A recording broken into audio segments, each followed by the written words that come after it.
계속되는 베드로의 서신들도 그렇지만 야고보 역시 주님의 재림을 마음에 두고 주는 권면들로 봐지는 것은 바로 앞에서도 주께서 강림하시기까지 7절이나 주의 강림이 가까우니라는 8절, 또 보라 심판주가 문 밖에서 계시니라는 9절, 모두 긴박한 마지막 때를 강조하는 겁니다. 여기에는 바울 사도도 예외는 아니었습니다. 1세기에 그리스도인들 모두가 한결같은 긴박감을 가지고 신앙을 했다고 볼 수 있습니다. 지난 시간은 핍박을 인한 어려움을 길이 참으라, 길이 참고 오래 참의 본으로 삼으라, 인내를 본 삼으라고 주로 믿음 때문에 만나게 되는 어려움에 대하여 스스로 참고 인내해서 감당하라는 그런 소극적인 권면을 주었습니다. 오늘은 좀 더 구체적으로 방법을 제시하는데 그런 것들을 기도로 하나님께 가져가 해결받으라는 좀 더 적극적인 방법을 제시하고 여기에 구체적인 문제들과 인내에서는 욥을 모범으로 제시했다면 적극적인 기도의 모범으로 엘리야를 들어 해결의 방법을 제시합니다. 야고보는 이미 1장 5절에서 너희 중에 누구든지 지혜가 부족하거든 모든 사람에게 후히 주시고 꾸짖지 아니하시는 하나님께 구하라 그리하면 주시리라고 하나님께 기도할 것을 당부한 바 있지만 여기서는 좀 더 구체적인 사안들을 들어서 해결받을 것을 권면하고 있습니다. 또 이렇게 기도로 하나님께 나아가서 해결받아야 할 사람들은 13절에 보는 대로 너희 중에, 14절에도 너희 중에, 19절에도 너희 중에 신앙 안에서 또 교회 안에서 해결될 수 있음을 제시하고 있습니다. 또 각자의 형편에 따라 당부하는 내용이 다른 것도 특징입니다. 고난당하는 자, 즐거워하는 자, 병든 자, 미혹되어 진리를 떠난 자들에게 사안에 맞는 신앙적 방법을 제시하고 있는 겁니다. 그러나 즐거워하는 자를 함께 거론한 것은 삶의 나눔이라는 영적인 교제를 당부하는 것으로 이해됩니다. 비록 믿음으로 어떤 상황을 만난다고 할지라도 인간적인 노력이 앞서고 그러므로 해결을 놓칠 수도 있지만은 적시적소의 당사자는 물론 교회의 구성원들이 함께 마음을 모아 기도하는 것이 중요하고 마음과 힘을 합한 믿음의 기도는 더 힘이 있는 것은 당연한 것이죠. 이런 서로 함께라는 과정에서 개인의 문제뿐만 아니라 함께 사죄의 은혜를 누리게 되는데 그것을 위해 너희 죄를 서로 고백하며 라는 보다 깊은 영적인 교제가 이루어지게 됩니다. 미혹을 받아 바른 신앙에서 떠나 옳지 못한 종교를 따르는 사람들은 그때나 지금이나 있었던 것 같고 이런 일은 성경이 권고하는 대로는 마지막 시대에 더 빈번할 것이라는 경계를 주고 있습니다.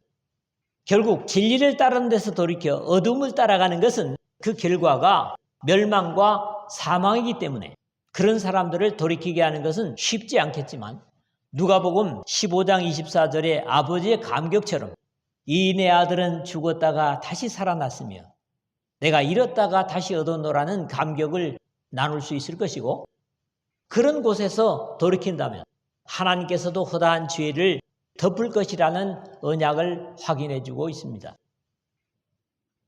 첫 번째로는 13절에서 15절입니다. 여기서 고난당하는 자, 즐거워하는 자, 병든 자 어떻게 해야 될까를 소개하고 있습니다. 하나님의 백성으로 사는 사람들은 모든 일상에 일어나는 어려움을 우리의 주인 되시는 하나님께 해결을 구하는 것은 신구약 성경이 가르치는 바이고 하나님의 은혜를 가장 가까이 맛볼 수 있는 기회가 되기도 합니다. 하나님은 다윗을 통해서 환난 날에 나를 부르라 내가 너를 건지리니 너가 나를 영화롭게 하리로다 시편 50편 15절에 라는 귀중한 약속을 주고 계십니다. 바울은 권면하기를 아무것도 염려하지 말고 오직 모든 일에 기도와 간구로 너희 구할 것을 감사함으로 하나님께 아뢰라. 그리하면 모든 지각에 뛰어난 하나님의 평강이 그리스도 예수 안에서 너희 마음과 생각을 지키시리라. 빌립보서 4장 6절 7절에 자신의 경험의 뜻 한 가르침을 주고 있습니다. 질병은 에덴에서 범죄한 이후로 사람을 괴롭게 하는 가장 흔한 고통입니다. 그것은 어느 때나 어느 장소 사람의 인종을 가리지 않고 나타나서 사람들을 고통스럽게 할 뿐 아니라 허락된 생명의 연한을 줄이기까지 하는 악순환이 사람의 사회에 계속되어 왔고, 주님의 오심의 징조가 자주 나타난 이때에도 또 신앙의 사람들이라고 그냥 놔두지를 않습니다. 예수께서 이 세상에 계실 때에도 많은 사역의 대상이 되었지만 주님께서 자주 들리셔서 쉬셨던 가정인 나사로까지 병들어 죽기도 하였습니다. 이에 그 누이들이 예수께 사람을 보내어 이르되 주여 보시옵소서 사랑하시는 자가 병들었나이다. 요한복음 11장 3절입니다. 하소연을 볼 수 있는데 이렇게 주님께서 사랑하시는 자도 병들 수 있다는 겁니다. 너희 중에 고난당하는 자가 있느냐? 그는 기도할 것이요. 즐거워하는 자가 있느냐? 그는 찬송할지니라. 13절이 먼저 그랬는데, 먼저는 너희 중에 고난당하는 자가 있느냐? 그는 기도할 것이요 하는 것은 가장 일반적이면서도 자연스러운 당부로 시작되고 있습니다. 고난당하는 자란 온갖 어려운 처지에 있는 상태를 의미하는 비극의 총체 같은 낱말 중에 하나가 카카오파데오라는 고난이라는 겁니다. 어떤 사람이건 이런 처지에 있게 되면 두 손을 놓고 어찌할 바를 모릅니다. 그럼에도 그리스도인은 어쩌면 평소에 기도가 부족했을지라도 고난당함으로 더욱 기도하게 되는 데서 고난은 믿음의 사람들에게 반드시 불행만은 아닙니다. 즐거워하는 자가 있느냐? 그는 찬송할지니라. 13절 하반절인데, 즐거워하는 자, 유디메오라는 말은 이 신약 성경에 딱 여기하고 사도행전 27장 22절 25절에 바울 사도가 로마로 끌려가는 배전에서 만난 풍랑 속에서 안심하라 하는 말로 번역되는 말입니다. 믿음의 사람들이 유쾌하고 기쁘며 즐거울 때 해야 하는 것은 다름 아니라 찬송이라는 확인입니다. 이 구절의 앞뒤를 정리하면 복잡하지 않게 이해하는 것이 고난은 기도하게 하고 즐거움은 찬송하는 것이라는 공식이 됩니다. 특히 여기 찬송은 쌀로 털을 뽑다, 활을 시위를 당기다, 악기의 현을 뽑다 라는 동사입니다. 찬송에 있어서 이 쌀로는 너희의 마음으로 주께 노래하며 찬송하며 하는 에베소서 5장 19절 하반절이나 감사하는 마음으로 하나님을 찬양하고 하는 골로새서 3장 16절 하반절라는 것처럼 우리 마음을 퉁겨서 하나님을 찬송하라는 당부입니다. 즉 우리의 마음과 영혼을 연주시키는 노래가 하나님을 찬송하는 것이라는 의미를 이해하게 됩니다. 그래서 우리는 악기를 쓰지 않는 거지요. 너희 중에 병든 자가 있느냐? 그는 교회 장로들을 청할 것이요 그들은 주의 이름으로 기름을 바르며 그를 위하여 기도할지니라. 이 14절입니다. 이제 앞에서 말한 고난당한 자의 보다 구체적인 상황을 들어서 기도할 것을 가르칩니다. 물론 1세기나 어느 시대나 또 어느 나라에 질병이 없는 곳은 없었겠지만 역시 같은 질병이라도 하나님의 백성에게는 다른 것을 이해할 수 있습니다. 세상의 사람들은 질병에서도 병원의 치료와 요행만을 기다릴 수 있지만은 그리스도인들의 병든 자는 앞에서 이미 본 대로 기도하게 만들고 공동체로 하여금 더불어 기도하게 만드는 결속의 상황을 만들게 하는 기회가 되기도 합니다. 너희 중에 병든 자가 있느냐는 것은 신앙의 세계에도 병든 자가 있을 수 있음을 전제로 하는 표현입니다. 앞에서 주께서 사랑하시는 자가 병들었나이다 했던 것처럼 말이죠. 병든 자가 있는 가정에서는 교회의 지도자들에게 기도를 요청할 수 있는데 여기 표현 그대로 장로들, 프레스뷰테로스의 복수, 프레스뷰테루스, 손위의 장로 원로라는 말인데 신앙이 깊은 연장자들을称하라는 표현입니다. 물론 하나님께서는 반드시 장로들의 기도만을 들으시는 분은 아니십니다. 또 우리 교회는 심호하는 장로가 없기 때문에 기도를 청할 수 없는 것은 아닙니다. 여기에 장로는 그냥 직분으로서의 장로가 아니라 신령한 영적인 연장자를 의미하는 표현입니다. 사실 아무리 장로의 직책을 가지고 있다고 할지라도 영적으로 올바르지 못하고 깊지 못하면 그런 사람의 기도는 하나님께서 기뻐하지 않으실 것입니다. 미국의 예를 보면 병든 가정에 전도자가 신방을 하지 않습니다. 어려서부터 그 교회에서 자라서 신앙을 봐왔던 세워진 장로들, 그분들이 와서 기도해 주는 것을 더 바랍니다. 그럼에도 믿음의 사람들은 기도에만 치료를 맡기라고 하는 것이 아님을 보는 것은 그들은 주의 이름으로 기름을 바르며 그를 위하여 기도할지니라 14절 하반절이 하는 내용이 그것이죠. 성경에서 포도주가 소독제로 사용되는 것이나 기름을 바르는 것은 상처를 치료하는 일반적인 방법으로 나타납니다. 발바닥에서 머리까지 성한 곳이 없이 상한 것과 터진 것과 새로 맞은 흔적뿐이거늘 그것을 짜며 싸매며 기름으로 부드럽게 함을 받지 못하였도다. 이스라엘 백성들의 영적인 상태를 표현하는 겁니다만 이사야서 1장 6절이고 비슷한 내용은 에스겔서 16장 9절에 북쪽 이스라엘과 남쪽 유다가 하나님 앞에 범죄한 것을 에스겔을 통해서 비유하는데 태어났을 때 거둘 사람이 없어서 피투성이로 몸짓하는 것을 피를 닦아주고 기름을 발랐다고 하는 표현으로 나타납니다.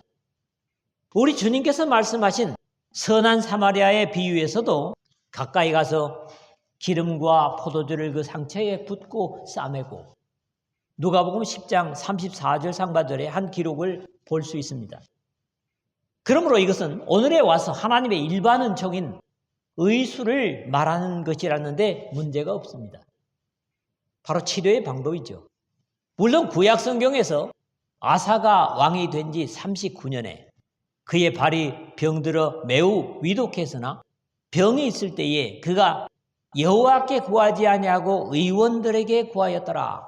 역대하 16장 12절에 비신앙적인 내용들도 지적되고 있지만은 병든 자는 하나님의 긍휼과 은혜를 구하는 자세로 의술을 사용하면서도 신령한 신앙의 지도자들과 함께 하나님께 기도해야 합니다. 믿음의 기도는 병든 자를 구원하리니 주께서 그들을 일으키시리라. 혹시 죄를 범하였을지라도 사하심을 받으리라 15절에 했는데 1장 6절에서 오직 믿음으로 구하고 조금도 의심하지 말라. 의심하는 자는 바람에 밀려 요동하는 바다 물결 같으니 한 바 있습니다. 무엇을 구하든 의심하며 구하는 것은 응답을 기대할 수 없다는 가르침을 준 바 있습니다. 앞에서 언급한 방법들에도 불구하고 병든 자를 고치는 것은 하나님의 주권이라는 확신을 주고 있습니다. 요즘도 진실된 의사들은 물론 신앙인들이겠죠. 자신들이 최선을 다할지라도 병이 치료되는 것은 우리의 육체를 만드신 하나님의 영역으로 돌립니다. 우리 몸은 자가적인 치료의 힘을 가지고 있는 것이 하나님의 영역이라는 고백이죠. 결국 우리가 최선을 다했다고 할지라도 구원하리니 주께서 그를 일으키시리라 함으로써 하나님께서 사용하시는 도구에도 불구하고 치료의 최종적인 결제는 하나님께 있다는 겁니다. 혹시 죄를 범하였을지라도 사하심을 받으리라 15절 하반절인데 동서양을 막론하고 병을 죄와 관련 짓는 것이 일반적이지만 여기에서도 병든 자를 말하면서 혹시 죄를 범하였을지라도 라는 가정법을 쓰고 있습니다. 예수님께서 네 사람의 친구에게 매여온 중풍병자를 치료하시면서 내 죄사함을 받았니라. 공간복음에 다 기록되고 있죠. 마태복음 9장 1절에서 8절이라든가 그런 표현도 있고 질병 자체가 죄의 결과라는 것은 부정할 수 없습니다. 에덴에는 질병이 없었다고 보는 거죠. 범죄 이전에. 모든 질병이 죄의 직접적인 결과라는 데는 동의할 수 없는 것이 성경적인 견해입니다. 이러한 신앙적 원리는 나면서 시각장애자였던 사람을 두고 나누는 제자들과 예수와의 대화에서 들을 수 있습니다.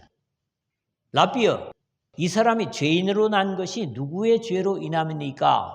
자기니까 그 부모니까? 요한복음 9장 2절에 일반적인 견해로 병은 특히 시각장애자 같은 심각한 것은 죄의 값이라고 이렇게 대한민국 사람들도 되게 불신자들은 얘기를 하지요.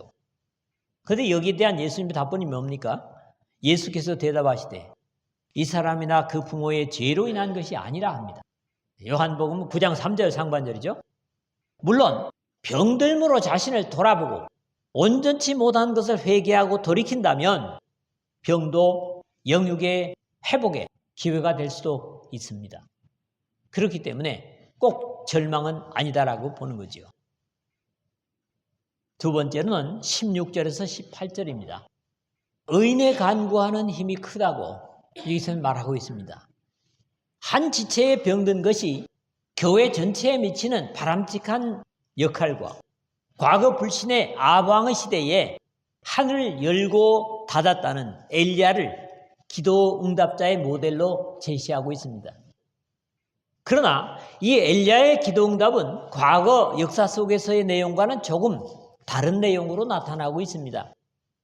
물론 성령께서 감동하심으로 쓰여진 성경이지만 이런 부분에서는 조금 다른 이해를 할 수밖에 없습니다. 그러므로 너희 죄를 서로 구하며 병 낫기를 위하여 서로 기도하라. 의인의 간구는 역사하는 힘이 큼이니라. 16절인데 앞에서 언급한 바 있지만 나면서 시각장애자로서 주님께 고침받은 사람이 오히려 기도에 대해서는 바리새인들을 가르치고 교훈하는 내용을 볼 수 있습니다. 하나님이 죄인의 말을 듣지 아니하시고 경건하여 그의 뜻대로 행하는 자의 말은 들으시는 줄을 우리가 아나이다. 요한복음 9장 31절이죠. 결국 하나님께서 죄 없는 경건한 사람의 기도를 들으시기 때문에 병든 자의 치료를 위해서 모여온 신앙의 지도자들조차도 병든 자뿐만 아니라 이런 경우에 죄를 서로 고백하게 되는데 여기 고백하다라는 말은 스스로 죄를 밖으로 실토하거나 털어놓는 행동입니다. 그럼에도 이런 공동체의 신앙의 행위는 성숙되지 않은 상황에서는 쉽지 않은 교제입니다.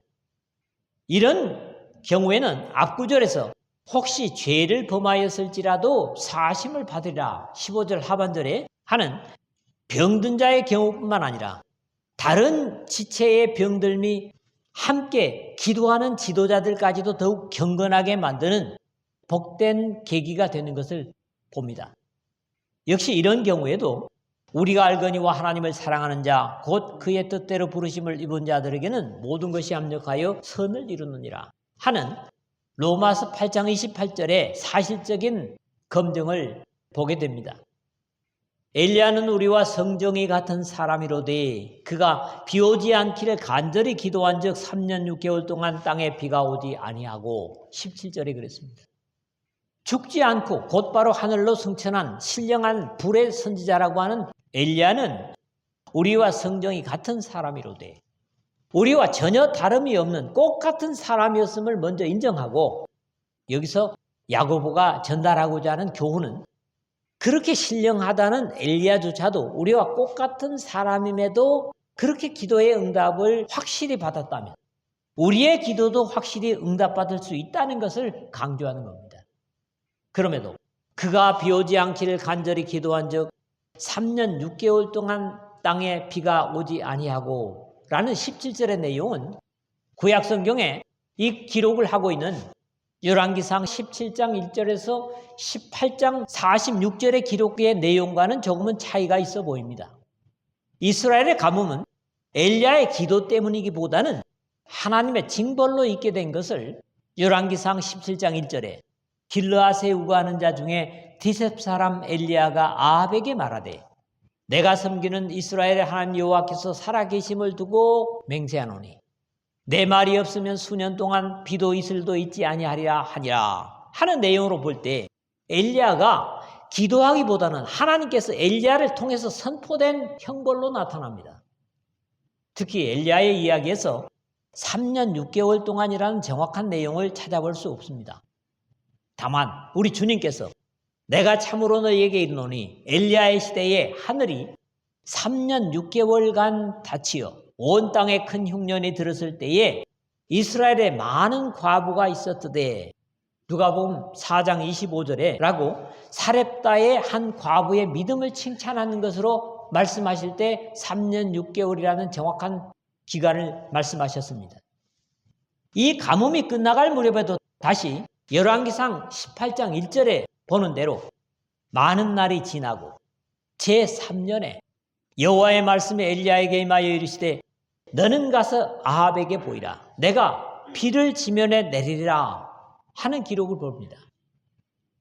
오늘 본문 18절에는 다시 기도하니 하늘이 비를 주고 땅이 열매를 맺었느니라 하였지만 역시 직접적으로 기도했기 때문이라기보다는 열왕기상 18장 1절에 본 대로 여호와의 말씀이 내가 비를 지면에 내리리라 하신 것인데 엘리야가 기도한 내용의 기록이 있기는 있습니다. 엘리야가 갈멜산 꼭대기로 올라가서 땅에 꿇어엎드려 그의 얼굴을 무릎 사이에 넣고 그 사환에게 이르되 올라가 바다 쪽을 바라보라. 그가 올라가 바라보고 말하되 아무것도 없나이다. 이르되 7번까지 다시 가라. 열왕기상 18장 42절에서 43절의 말씀입니다.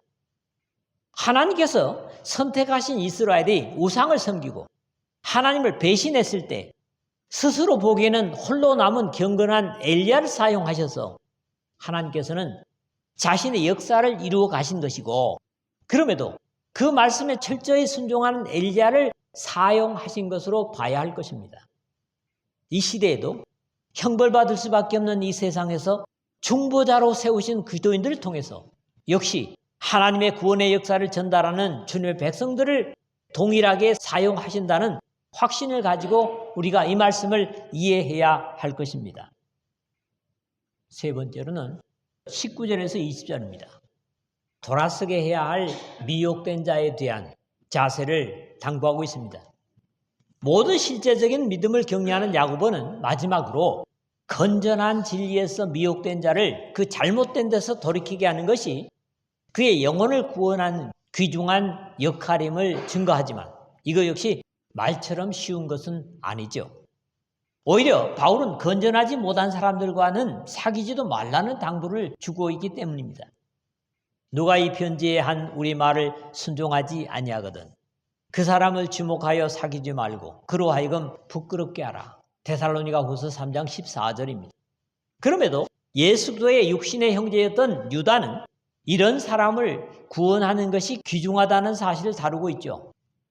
또 어떤 자를 불에서 끌어내어 구원하라. 또 어떤 자를 그 육체로 더럽힌 옷까지도 미워하되 두려움으로 긍휼히 여기라. 유다서 1장 23절입니다. 내 형제들아 너희 중에 미혹되어 진리를 떠난 자를 누가 돌아서게 하면 19절 했는데 야고보는 마지막 권면을 주기 위해서 다시 친근한 이름으로 부르고 있습니다. 내 형제들아. 아직 성경이 개인에게 주어지지 않은 1세기에는 복음을 받고 거듭났다고 하는 사람들이 유대교나 건전하지 못한 신비종파나 당시에 인기를 얻고 있던 철학적인 성향으로도 유혹을 받는 일이 들어 있었던 것으로 보입니다. 분명한 신앙적 체계가 완성되어 주어진 성경이 개개인에게 주어진 이 시대에도 그런 일들이 적지 않은 것을 보면 이해가 되기도 합니다. 진리에 든든하게 선다면 미혹되는 일이 없이 온전한 자유를 누릴 수 있을 것이지만 그렇지 못했던 것이 성령의 충만한 시대였던 1세기의 교회의 또 다른 모습이었던 것으로 여겨집니다. 여기 미혹되다라는 말은 플라나우, 길을 잃게 하다, 미혹하다, 빗나가다, 방황하다 이런 의미들을 가집니다. 어떤 이유에서나 진리를 떠나서 빗나가서 영적으로 방황하는 상태를 이르는 말인데 안타까운 일이죠. 너희가 알 것은 죄인을 미혹된 길에서 돌아서게 하는 자가 그 영혼을 사망해서 구원할 것이며 허다한 죄를 덮을 것임이라 20절에 이제 그랬습니다. 앞절의 조건적인 가정에 대한 실제적 결과를 당부합니다. 진리에서 떠나 있다는 것 자체가 하나님께로부터 떨어져 있는 상태로 버려진 죽음에 있는 상태이기 때문에 그런 사람을 다시 진리로 돌이킬 수 있다면 그것은 영혼을 구원하는 것이고 죽음에서 이렇게 세우는 것이라는 말씀입니다. 그리고 15절 하반절에서 혹시 죄를 범하였을지라도 사심을 받으리라 하였던 것처럼 여기 말미에도 허다한 죄를 덮을 것임이라. 20절 하반절에 함으로써 역시 구원과 사죄를 뗄래야 뗄 수 없는 하나님의 생명의 언약의 관계임을 증거하고 있는 겁니다. 말씀을 맺겠습니다. 우리는 함께 신앙하면서 질병이나 어려움을 당할 때 교회 기도를 요청할 수 있습니다. 제가 미국 교회에서 가장 부러운 것이 이런 것이었습니다. 그들은 예배에서도 광고를 맨 먼저 합니다. 기도를 요청하는 것을 함께 그 요청받은 기도를 그 자리에서 기도합니다. 그리고 다음 순서를 진행합니다. 근데 어느 교회나 그래요. 제가 17교회를 가봤지만은 어느 교회나 반드시 성경 공부를 먼저 하고 그리고 모여서 예배를 하는데 광고를 합니다. 기도가 필요한 분이요. 어떤 분은 우리 아버지가 암으로 입원해 있고 수술이 언제 오는데 그걸 가지고 구체적으로 기도를 교회에서. 근데 어쩌면 성경을 그대로 따르는 거지요. 우리는 그런 것들을 어떻게 보면 부끄러워하거나 또는 안타까워하는, 그냥 안타까움을 끝내는 그런 경우가 많습니다. 그런 것들이 정말 미국에서 볼 때 제가 부러운 것이었습니다. 보다 많은 사람이 함께 기도할 때 경건한 사람들이 함께 할 수 있고 응답이 있을 것이고 내가 즐거울 때도 함께 찬양할 수 있는 것도 영적인 나눔입니다. 하나님은 이 역사를 구원으로 이끄심에 반드시 말씀을 듣고 순종하여 거듭난 구별된 사람들을 엘리야와 같이 사용하실 것입니다. 엘리야가 죽음을 맛보지 않고 하늘로 바로 승천하였지만 그도 역시 우리와 똑같은 육체를 가진 사람이었고 그러므로 엘리야는 누구며 오늘 나는 누구인가? 라는 교만보다는 경건의 확실성을 가져야 하나님께 사용될 수 있을 겁니다. 오늘날도 많은 사람들이 진리에서 떠나 있으면서도 진리에 있다고 착각하는 사람들이 많습니다. 그러한 예로 진리를 외쳐도 듣는 것으로 만족하고 들은 진리를 행하려 하거나 또 그런 자리에서 떠나려고 하지 않습니다. 우리 스스로의 힘으로는 불가능하지만 그들을 진리로 불러들이는 일이 1세기 못지않게 중요합니다. 그러기 위해서는 우리 자신이 바른 진리에 견고히 서서 참과 거짓을 구분할 수 있을 때 그들의 영혼을 죽음에서 구원할 수 있을 겁니다. 그렇기 때문에 이런 입장에서도 우리 각자의 신앙이 엘리야와 같은 경건한 삶이 되어야 될 것입니다. 여러분들이 적어도 엘리야는 아닐지라도 엘리야를 따라서 하나님께서 직접 응답을 주시고 받을 수 있는 그런 기도의 사람들이 되시기를